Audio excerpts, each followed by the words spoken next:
Mga ginagawang pagdinig ay tila pinatawan na ng guilty verdict si Pastor Kibuloy kahit na nakabatay lamang ang pagdinig na ito sa mga paratang ng mga testigo na nagkukubli ng kanilang katauhan at hindi mapatunayan ang kredibilidad. Hello everyone! Welcome back sa ating bagong YouTube channel. Ito ang pinakamaingay na YouTuber sa balat ng YouTube. Ako si Kabibig, maglebak-lebak at with evidence. O eto na, Kabibig, ang ating pinakahihintay na komento. Nagsalita na si VP Sara Duterte tungkol sa nangyari kay Pastor Apollo Kibuloy. Nako, ma-misinterpret na naman ang mga pasneyang mga bashers ni Pastor Apollo Kibuloy at ni VP Sara Duterte at mga Duterte na parang kinakampihan ni VP Sara si Pastor Apollo Kibuloy. Si VP Sara Duterte daw ay kumakampi sa mga bastos at rapist at mga walang kaluluwang mga taong mga demonyo. Ay, grabe naman kayo, oy! Wag ganun ha. Ito ang sabi ni VP Sara Duterte, Vice President Sara Duterte binigyan diin na dapat bigyan ng patas na laban si Pastor Apollo Kibuloy sa tamang korte. Sabi niya, justice and truth cannot be achieved through trial by publicity but by a day in court. Court pala. Totoo. Naintindihan ko si VP. Oo ngo. Kasi pag sa Senate hearing, international yan eh. Social media, sa TV, live coverage yan. At kung ano man ang masabi ni Pastor Apollo Kibuloy, it's trial by publicity. The more ilalagapak si Pastor Apollo Kibuloy at alam natin kung sino ang lalagapak kay Pastor Apollo Kibuloy. Kung sino ang magpapahiya kay Pastor Apollo Kibuloy. Naku mga kabibig, I'm sure maraming magsasabi na dapat itong si VP Sara hindi na lang sana nang himasok sa issue ni Pastor Apollo Kibuloy. Bakit hindi manghimasok? Dinamay nga ang VP natin. Di ba sabi ng isang witness dyan na nakita niya si VP Sara Duterte na nagdala-dala ng isang bag na may lamang armas? O damay na. Dinamay nyo. Nanahimik ang VP Sara Duterte. Dinamay nyo sa mga kung ano-anong sinasabi ng mga witnesses dyan. Eh di, natural magsalita talaga ang ating VP. Eh ang presidente nga nagsalita. How much more ang ating VP? And take note,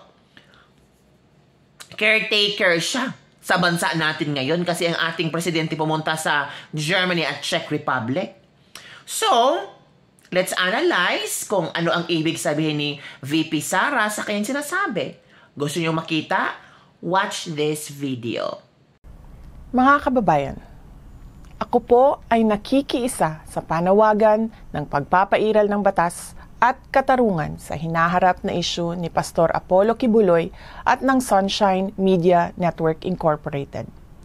Sa mga ginagawang pagdinig ay tila pinatawan na ng guilty verdict si Pastor Kibuloy kahit na nakabatay lamang ang pagdinig na ito sa mga paratang ng mga testigo na nagkukubli ng kanilang katauhan at hindi mapatunayan ang kredibilidad.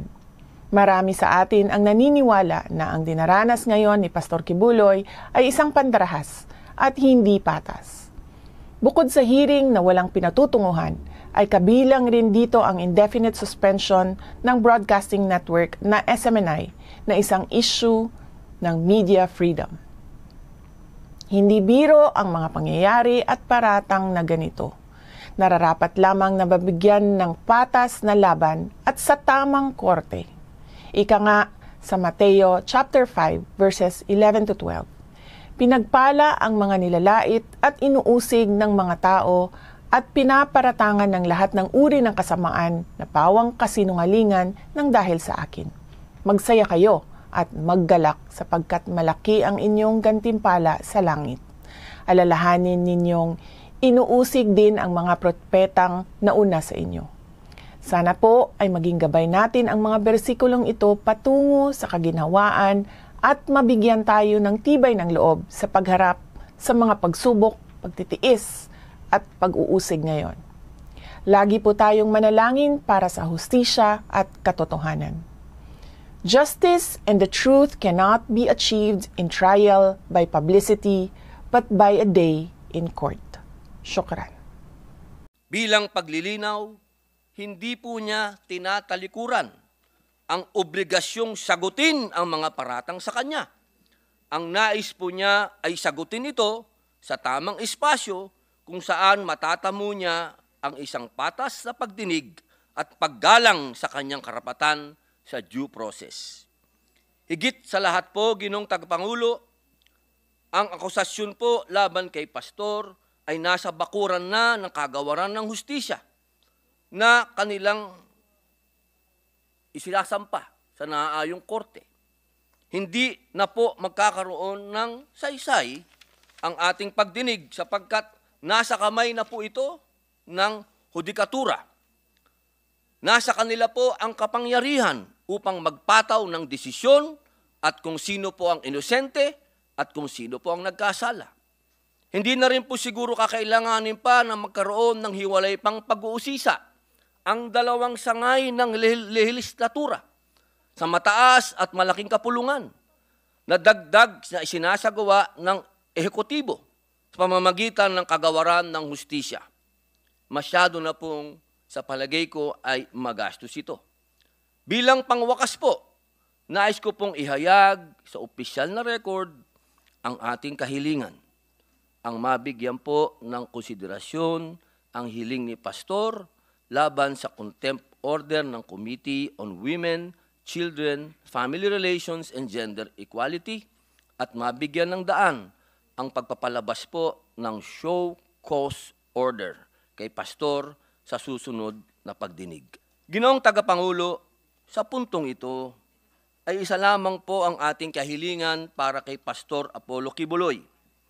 Iyon ay mabigyan lamang natin, hindi po ng kapalit, kundi ng karampatang pagtrato ang naging serbisyo naman po ni Pastor sa ating bayan. Dagdag pa po nito, binibigyan pansin din natin ang mga banta sa personal na kaligtasan ni Pastor. So ano ang iyong komento sa special statement talaga ito kasi sa dami ng mga sinasabi, sa dami ng mga nalabas na may istorya, may nangyari ng rally for how many days, natural, bilang busy presidente, you need to speak up. You need to stand up. You need to express your opinion particular on this issue. Kasi pag hindi ito ma-stop, nako, marami pang mangyaring rally. At kung dadami pa ang sasali sa rally, baka ito yung hudyat na babaksak ang liderato ni Marcos. So sana maisip nila, para hindi babagsak ang liderato ni Marcos, they have to follow. I-analyze nila kung ano ang sabi ni VP Sara Duterte. Justice and truth cannot be deceived through trial by publicity. So it means gusto talaga ni Risa Hontiveros pahiyain ang pastor, no? Gusto talaga ni Risa Hontiveros na i-trial by publicity si Pastor Apollo Kibuloy. Yung sinasabi naman ni Risa na hindi naman. Ang gusto lang namin sagutin ni Pastor Apollo Kibuloy itong mga alleged na mga sinasabi ng mga witnesses. Of course, kung sasagot si Pastor Apollo Kibuloy, sasanga-sanga pa ang mga question dyan. Kung sasanga-sanga ang mga question, of course, senators have the chance to ask a lot of questions, might either not related, might either na pwedeng pahiyain ang pastor. At sinabi na ni pastor na hindi siya pupunta sa Senate hearing. Magkita tayo sa Supreme Court. Doon ako sasagot sa lahat ng mga aligasyon nyo. Ay, naku. So mga kabibig, ano ang iyong komento tungkol dito? Nagsalita na ang agila. Nagpahiwatig na ang agila. At for me hindi ibig sabihin na ito yung statement ni VP Sara ay kinampihan lang niya si Pastor Apollo Kibuloy. Ang nakita lang niya na way is this one. Don't do the trial by publicity. Let the Supreme Court do their job. May ng kaso sa Supreme Court, let Supreme Court work their job. Diba? Stop na yan, Risa. Kung gusto mo talagang malaman, edi magsampa ka rin ng kaso. Sumali ka sa mga nagsampa ng kaso. O magsampahan ka ni Pastor Apollo Kibuloy. Tingnan natin kung ano mangyari. Kung sino ang sasabi ng katotohanan. Kung si Pastor Bauer, ikaw. At at the end, dapat marami pang mga problema na dapat harapin ng ating bansa. Hindi lang nakasentra kay Pastor Apollo Kibuloy. Madami pa. And this is the point of VP Sara Duterte. Stop this thing. Stop this trial by publicity. Proceed to Supreme Court. Doon kayo magkita. So what do you think, mga kabig? Don't forget to like, subscribe, and share this video. Bye everyone! See you next time.